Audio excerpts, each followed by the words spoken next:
Good morning बच्चों। मैं राजकीय बालिका इंटर कॉलेज महोबा से सीता साहू गणित शिक्षिका आज आप सभी को कक्षा 10वीं की गणित का 8वां अध्याय जो कि त्रिकोणमिति का परिचय है वो समझाऊंगी। तो जैसा कि हमारे अध्याय का नाम ही है त्रिकोणमिति का परिचय, तो इसके अंतर्गत हम देखेंगे कि त्रिकोणमिति क्या होती है, इसका कहाँ उपयोग किया जाता है, किस तरह से उपयोग किया जाता है। तो आइए सबसे पहले देखते हैं त्रिकोणमिति क्या है।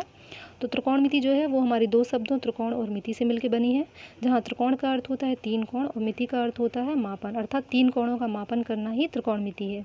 अब ये तीन कोण कहाँ बनते हैं ये हम सभी जानते हैं, त्रिभुज में। तो ये एक त्रिभुज बनाया हुआ है जिसमें देखिए एक कोण, दो कोण और ये तीन कोण हो गए। तो हम ये भी कह सकते हैं कि त्रिकोणमिति जो है वो त्रिभुज के तीनों कोणों और इसके साथ ही इनकी जो संगत भुजाएं हैं उनका मापन करना ये भी त्रिकोणमिति है, अर्थात त्रिभुज का मापन करना ही त्रिकोणमिति है। तो वही परिभाषा में लिखा हुआ है, त्रिकोणमिति दो शब्दों त्रिकोण तथा मिति से मिलकर बनी है, जिसमें त्रिकोण का अर्थ होता है तीन कोण अर्थात त्रिभुज व मिति का अर्थ है मापन।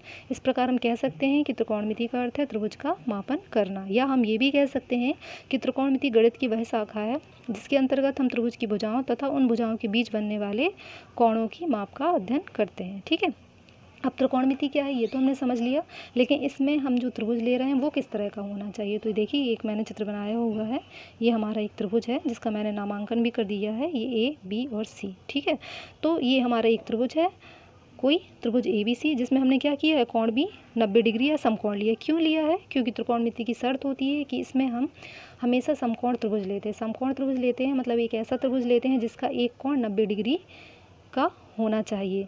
तो यही हमारा इस त्रिभुज में है।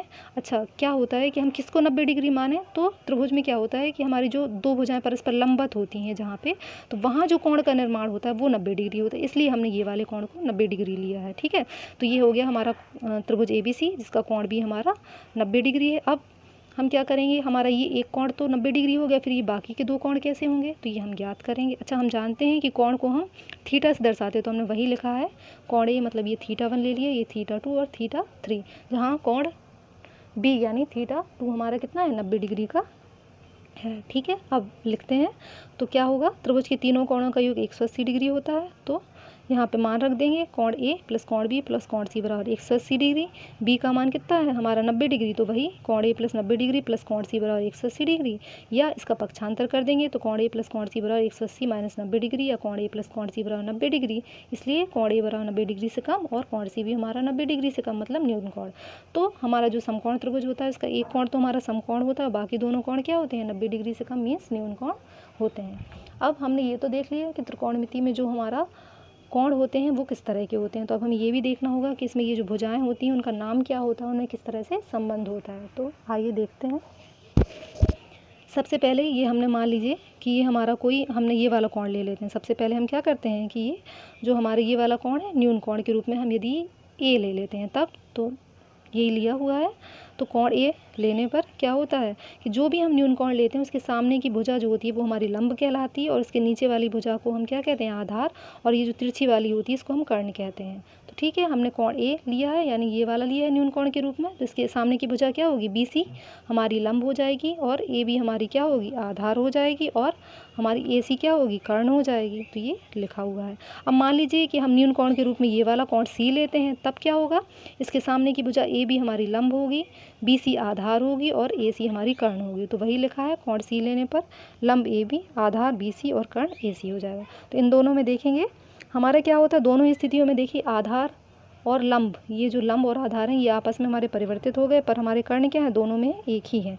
तो हमारा जो समकोण त्रिभुज होता है उसमें हम जो भी न्यून कोण लेते हैं उसके सापेक्ष हमारे क्या होते हैं लंब और आधार आपस में बदल जाते हैं, परंतु हमारा जो कर्ण होता है वह वही रहता है। तो ये हमें ध्यान रखना है।